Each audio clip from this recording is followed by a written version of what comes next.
دوسرا معاملہ ہے جنید جمشید کا. جنید جمشید کو جتنا بھی یاد کیا جائے کم ہے. بہت خوبصورت انسان, فنکار تو خیر وہ بڑا تھا ہی, لیکن اکثریت شاید یہ نہ جانتی ہو کہ وہ انسان کتنا بڑا تھا, اور اس کا مذہبی ملان کے ساتھ کوئی تعلق نہیں ہے.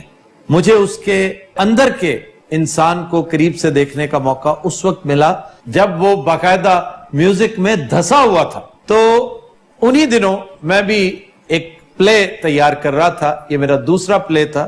نقاب کے فوراً بعد فنکار کے دنوں کی بات ہے کہ فنکار میں ایک کیریکٹر ایسا تھا جو مین کیریکٹر تھا, وہ ایک سنگر تھا جسے دیکھتے ہی دیکھتے بڑی شہرت ملتی ہے اور وہ پوری دنیا میں مشہور ہو جاتا ہے. میں نے رول ماڈل کے لیے جنید جمشید کو پک کیا کیونکہ میرا موسٹ فیورٹ اس وقت بھی وہی تھا. اور پاپ میوزک کے بینر تلے جتنے گانے آئے ہیں میں آج بھی سمجھتا ہوں کہ جنید جمشید کے وائٹل سائنس کے وہ گانے آج بھی ٹاپرز ہیں.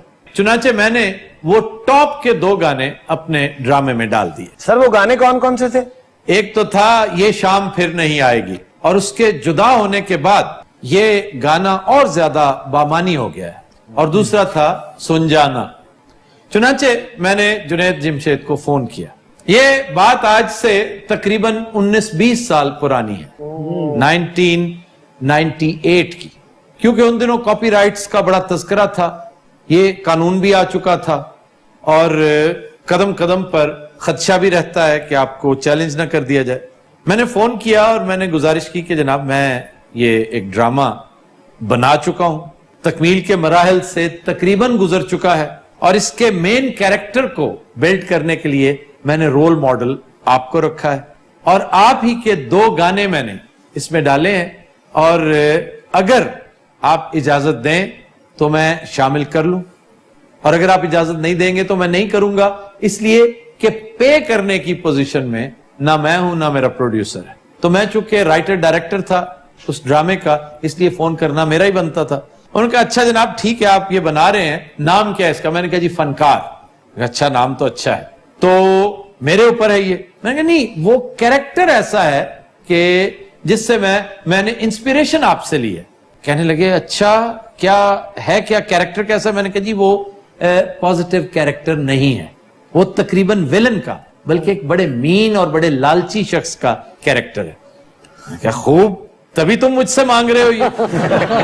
کہ یار یہ تو آپ کمال کر رہے ہیں, اور یہ تو زیادتی ہو جائے گی میرے ساتھ, کیونکہ میرے چاہنے والے جو ہیں وہ میرے بارے میں کیا سوچیں گے, اور گانے وہ جو ابھی تک ہم نے پراپرلی انہیں مارکیٹ ہی نہیں کیا.